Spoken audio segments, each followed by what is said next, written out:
Our first presentation, as I mentioned, documents the presence of what the authors call the curse of knowledge among marketing academics. And they offer very practical and helpful tips to scholars to improve the quality of their writing for impact. And we're joined today by Nushin Warren and Matthew Farmer from the University of Arizona, who will discuss their forthcoming Journal of Marketing paper and share recommendations to help all of us improve the marketing of our ideas when we're writing articles. Welcome, Nushin and Matthew. Thank you. Hello, everyone. Before I start to talk, I first want to thank Dr. Mormon and Dr. Stremrich for helping us throughout this project as our editor and our associate editor. I also want to thank you all for joining us here, and we hope that the takeaways of our project can be beneficial for our field. So let's start with, I'm going to ask you a couple of questions. I'm reading two sentences to you and then ask questions about them. Sentence A says, the research investigates the interactive effect of ideological orientation and corporate socio-political activism on owned media engagement. Sentence B says, the research investigates how liberal and conservative consumers respond when brand posts political messages on social media. Now, I want you to think which one of these two sentences sound more like an academic paper. And also, which one of these is easier to understand?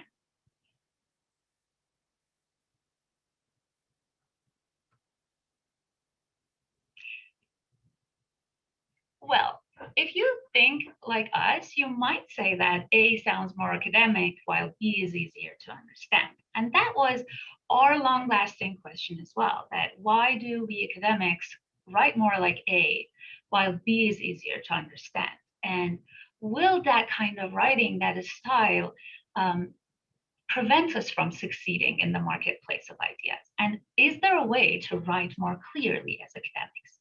Now, some of you might think that this example is like this, and generally speaking, we write so that a large audience understand us, and in fact, they do so. Our survey shows that half of this is actually correct. We surveyed 266 marketing academics, and we asked them about their goals, beliefs, and practices when they're writing academic papers. And what we see is that, yes, all of us are striving to write so that a large group of audience understands our research. But when we ask the same people, how frequently do you find yourself reading an article that is unclear to you or is difficult to understand, then what we see is that even inside our own research area, sometimes or often, we find it difficult to understand the academic papers. So why is that? In this paper, we're proposing that some of it is because of one of our valuable assets, knowledge, or in this case, the curse of knowledge. As academics, we think a lot about our work, we read a lot about it, we learn about it a lot, and if we want to publish in top-tier journals, we should know a lot about what we are studying or researching on. And therefore, it is clear to us. And sometimes we don't realize that it's not as clear to our readers. And when something is unclear to our readers, they are less likely to use it in their own research. And therefore, the reach and impact of our research might decrease. In the next slides, I'm going to walk us through each part of this process step by step. We're going to start from the core of our question, which is writing clarity. We are proposing three factors that can affect writing clarity. First one, abstraction. When we know a lot as academics, we think abstractly. We might think about posts about political issues on social media, but we think corporate socio-political activism. When we want to write about a person writing reviews after their purchase online, we think post-purchase behavior and writing it that way. Similarly, as we know more about our research, a wider and more technical vocabulary opens to us, and we think more technically. That's why a lot of times we say heterogeneous instead of different, or we think and write ideological orientation instead of liberal or conservative. And finally, when we know more about our research, we know who did what to which or whom, and we combine this with our desire to write more generally and more objectively. And therefore, we took a passive tone. We write it was hypothesized that instead of saying we hypothesize it, or we say owned media engagement instead of a consumer's responses when the brand posts content online. So we propose these factors, but now we need to see whether they actually are going to affect clarity. To empirically test that, we collected all articles from Journal of Marketing, Journal of Marketing Research, and Journal of Consumer Research between 2000 and 2010. We then measured our clarity measures. We measured concreteness or less abstract writing by using concreteness scores from previous research, and we used number of examples per page. We also measure frequency or less technical writing by looking at how frequently the average word in the article is used on the internet. And we measure active voice or less passive writing by looking at the percentage of the sentences in an article that's passive versus active. And then to actually empirically test whether they make something more clear to readers or not, we go through the first pages of all the articles in our sample. In the 3 subfields, we will score them for clarity measures, and in the 3 subfields of marketing, we pick the ones that have the higher clarity scores on all these measures, the lowest, and then the average. So we will have a 3x3 9 condition. Then we assigned 1 page randomly to each one of the marketing professors who read these first pages. So a reader might get a page that is in their subfield, a quant researcher might get a quant page to read, or they might get a paper that is a first pages of a paper that is outside of their field. And then we ask them to tell us what percentage of this excerpt they read, they understood. What we see is that, in fact, regardless of this being in your subfield or not, the ones that were scored on our clarity measures as top score were easier and clearer to understand. So, in fact, marketing professors understood less of articles that used more abstract, technical, or passive writing. We then move to the next step, which is, okay, so if these measures can affect clarity, does that also affect our research impact? And to do that, we went back to our sample. This time, we measured for the entire text. We used the clarity score for the entire text. And then we also collected a lot of control variables, some about method and topics, some about the presentation of the paper, and so on. And then we collected 2 citation measures, citation numbers from Google Scholar and citation numbers from Web of Science. And we see that, in fact, all these clarity measures, the higher the clarity measures are, the higher the paper's citation number is going to be. And to give you a more concrete example from the graph here, let's say that we take a paper in Journal of Marketing that is scored average on all these clarity measures. Now, if the writing improves and the clarity scores go up by 1 standard deviation, the model predicts that this paper is going to be cited 157 times more on Google Scholar and 60 times more on Web of Science. So we see that articles with more abstract, technical, and passive writings are also going to be cited less frequently. Finally, I'm going to move to the first step of this process and go to the question, which is, does knowledge actually encourage this unclear writing for us? And to test that, we asked PhD students in marketing to help us. We asked PhD students to write 2 paragraphs for us, one about their own research and one about the research of one of their colleagues. It seems reasonable to think that people have more practice explaining their own writing and even their own research and even writing their own research more. So they might be able to write it clearer. And in fact, they think so. We asked the PhD students, which one of these two paragraphs you wrote, you find, you think is more clear, and they scored their own. But then we gave the same paragraphs to two research assistants to read and score for clarity, and we gave it to the algorithm machine to score it for the clarity measures we had. And in both cases, we see that the result actually flips. So this shows us that, yes, the more knowledge we have, we might think we are writing clearly, but in fact, it is less clear to our readers. So going back to our takeaway slide, it seems that knowledge or cursive knowledge will lead us to write less clearly, which then makes our readers to understand it less, and it makes our research to have a lower impact or reach. But then the question is, so what should we do?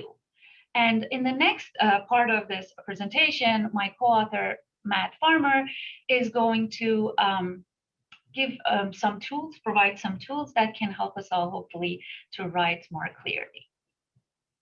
Thank you, Nushin. So as we've just discussed, knowledge can lead us to write more abstractly. Now, there are two ways that we can avoid writing too abstractly, even when we're talking about abstract concepts and theory in our papers. So first off, when we're writing about abstract ideas, we should try to use examples to help our readers kind of understand what we're talking about.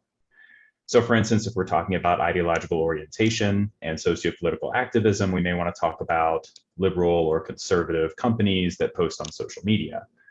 And if we're talking about owned media engagement, we may want to mention, likes, retweets, shares, etc. And then when we use these examples, the second piece of advice here would be we should try to make those examples themselves more concrete. So, we may be tempted to talk about attribute trade-offs using an example like a product that performs well on attribute A, but poorly on attribute B. But it's going to be a lot clearer to our readers if we use a more concrete example. So if we describe attribute trade-offs by talking about a sports car that looks good, but is expensive. Another way that knowledge can impact our writing is it makes us use technical language more without realizing it. And so we should look for these kinds of technical phrases and words and replace them with more common versions of the same thing. So, instead of writing that we incentivized sustained persistence, we can write that we motivated participants to complete the study. Or instead of saying something like, we precluded participants from retaining their remuneration, we can just say we didn't pay them. Now, abstracts and titles are actually notorious for having a lot of technical phrases. I think this is because, we have very limited space. And so we want to convey as much as we can in that limited amount of space, which kind of encourages technical writing. But a lot of effective titles actually avoid using technical language. So for example, deciding who gets what fairly is going to be a lot clearer to our readers than how resource equality and ease of mapping preferences influence perceptions of equity. And then finally, another last way that knowledge can prevent us from realizing when we aren't naming that knowledge can make our writing less clear is by making us less likely to realize when we're naming the actors and actions in our sentences. So, the first thing we should do is look for passive voice in our writing because passive voice can hide who is doing something. So, it was hypothesized that doesn't really tell us who is doing the hypothesizing, whether it was we who did it or other scholars who did it. But actually, passive voice isn't the only way that we can hide who is doing what in our sentences. Zombie nouns is another way we do this. So this is where you take verbs and adjectives and turn them into nouns. So exclude becomes exclusion, comprehend becomes comprehension, indicate becomes indication. The technical term for this is nominalizations, but we like zombie nouns because basically we're taking lively verbs and turning them into lifeless nouns. So the problem with zombie nouns is to just make it hard to understand what's going on in your sentence. So, it's hard for people to understand something like comprehension checks were used as exclusion criteria, but it's actually a lot easier for people to understand what's going on if you take those nouns and turn them back into verbs. So we excluded participants who didn't comprehend the instructions. So as long as we realize that we're writing clearly, or writing unclearly, I should say, then we can use a lot of the tips that we've just discussed to help make our writing clearer to our readers. But unfortunately, our research shows that we oftentimes don't know that we're writing unclearly. That's the curse of knowledge at work. So how can we tell when we're writing clearly? Well, we've designed a web tool at writingclaritycalculator.com for this purpose. What this tool does is it takes a writing sample and then calculates that sample's clarity score and then compares it to the average clarity scores for the marketing articles in our sample. So in this example here, the results screen, you can see that this writing sample was doing really well in concreteness, examples per page, and an active voice, but still could use some improvement on technical language. So to conclude, what we're hoping is that if we can write more clearly as a field and as individuals, that we can all have a greater impact and more successfully market our ideas. Both among ourselves, but also among other scholars and practitioners who are outside of our field. We thank you so much for listening to our presentation, and we'd love to hear your comments and answer your questions. Thanks.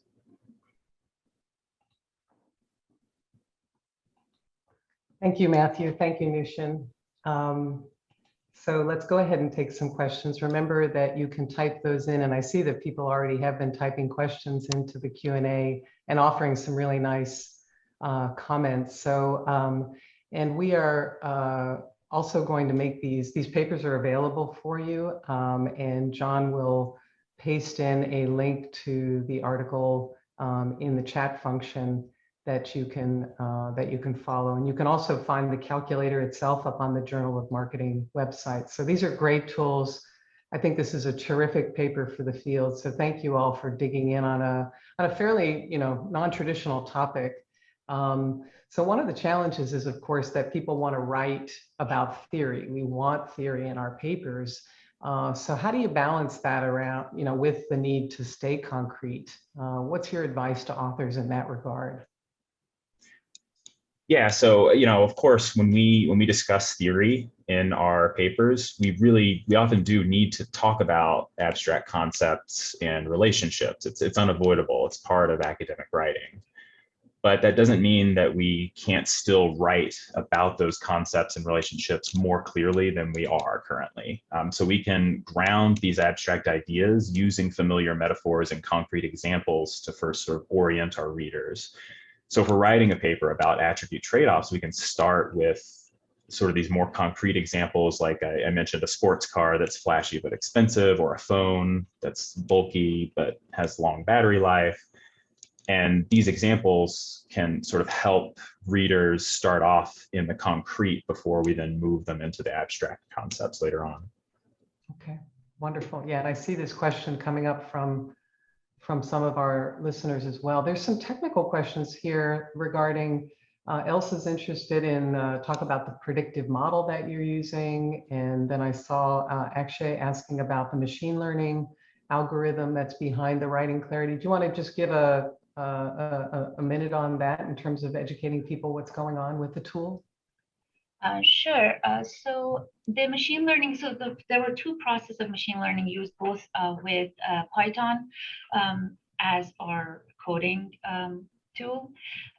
So the first thing we did was we conducted a text analysis of these variables that we were creating based on previous literature, and we created a training set for our machine learning tool.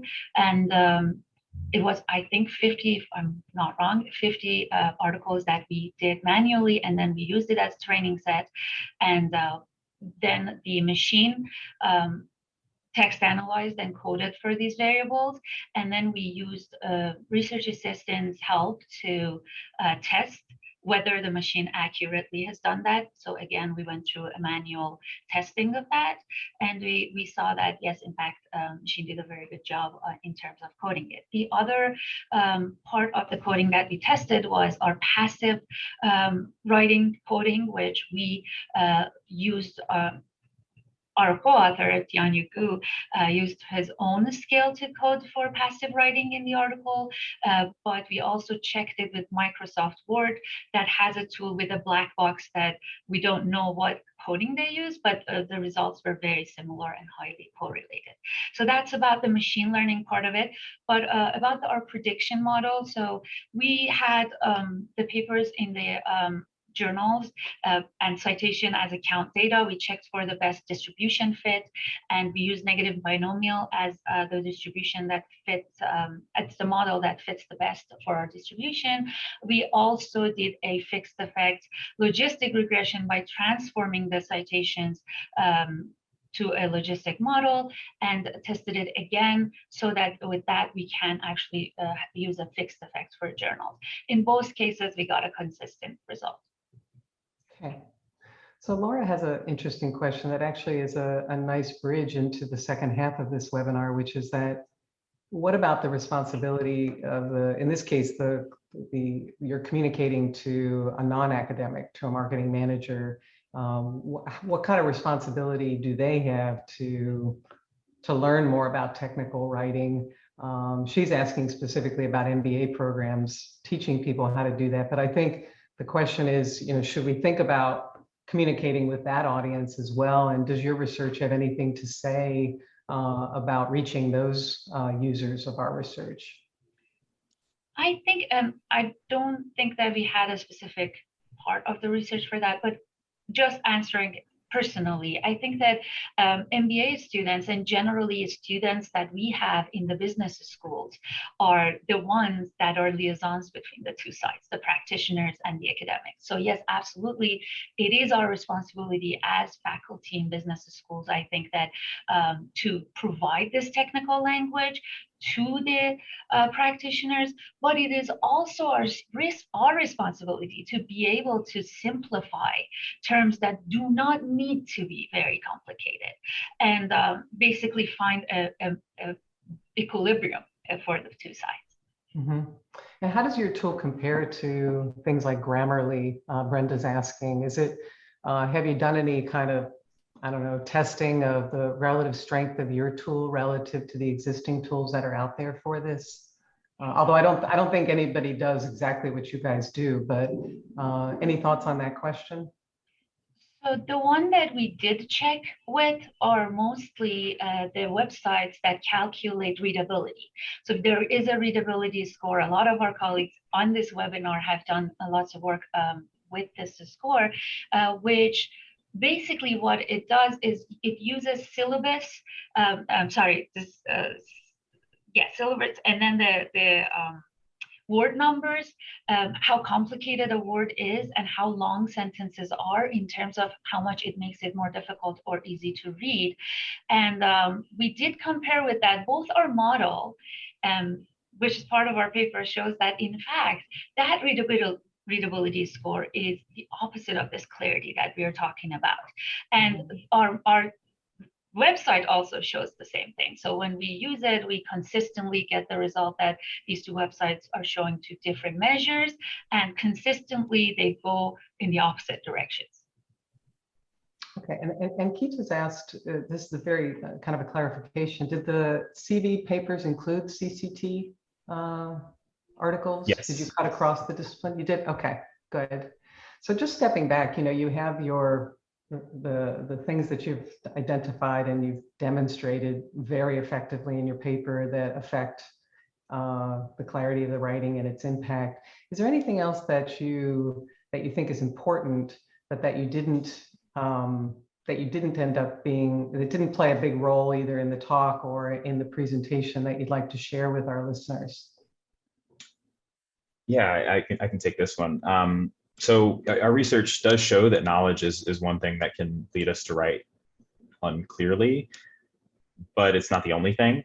So unclear thinking, for example, can lead to unclear writing. So in other words, if the theory that we're trying to describe isn't necessarily fully thought out clearly in our own minds, then it's not going to necessarily come off clearly. And we've all had that experience before, right? Sometimes you have to write it to make it clearer on paper. But yeah, so and another reason that we write unclearly is because we're trying to signal something to our readers, right? We're trying to signal status, competence. In fact, I see some of the questions in the Q&A are kind of along these lines, like what if I write unclearly? Is that going to signal the wrong thing, right? And there's actually a recent paper by Zach Brown and colleagues that found that when people feel like their status is under threat or that they're low in status, then they use more jargon, right? And the assumption is that that's a way to signal that your status is, it's like compensatory in a way, that we use jargon and technical language. But this can actually backfire. So the marketing scholars in our study 1 sample actually thought that authors who wrote more clearly were more competent. So in other words, when they read something that was abstract, technical, that was sort of very low in clarity, they thought that those authors were less competent than the ones who were writing more clearly. And this is with marketing scholars. So this isn't just people outside of the field. I mean, this is oftentimes the people that we are also writing for in addition to people outside of the field. And this was also this relationship between sort of clarity and perceived competence of the authors held even when the scholars reading these papers were in the same field versus a different field. So yeah, we think that although people might write unclearly, maybe as a way to signal status, that it can backfire. Okay, maybe just one. I want to thank Caleb and TNU for being in the chat room answering questions. That's super helpful. Maybe one final piece of advice, and then we'll finish, that you would, for improving writing, that you could share with our listeners. Okay, so I'm going to give the piece of advice that we think is probably the hardest one to follow, and that's kill as many zombie nouns as possible. I talked about zombie nouns toward the end, but these are, again, to remind everyone, these are basically when you take lively verbs and turn them into lifeless nouns. And the problem with zombie nouns, they make your writing more abstract, more technical, and more passive, right? So it's sort of the trifecta of unclear writing here. And what we should try to do really is just try to find these zombie nouns and turn them back into verbs. It often doesn't change the meaning, but it just makes the writing a lot clearer. So, instead of saying we performed a transformation, you can say we transformed the DUV, or, thunder is an indication of lightning, and you'd say thunder indicates lightning, right? So taking those nouns, turning them into verbs. Yeah, that's great advice. And maybe I'll just close by noting Rob Weiser's comment about running papers through the clarity checker before and after the review process. Let's hope that the review process, I have a lot of faith that the review process really does work to improve papers. But that's a great idea. Maybe we'll run some tests. So let me thank Matthew and Nushin and Caleb and Tanya for a wonderful paper and a great presentation. Thank you all very much. Thank you, Chris.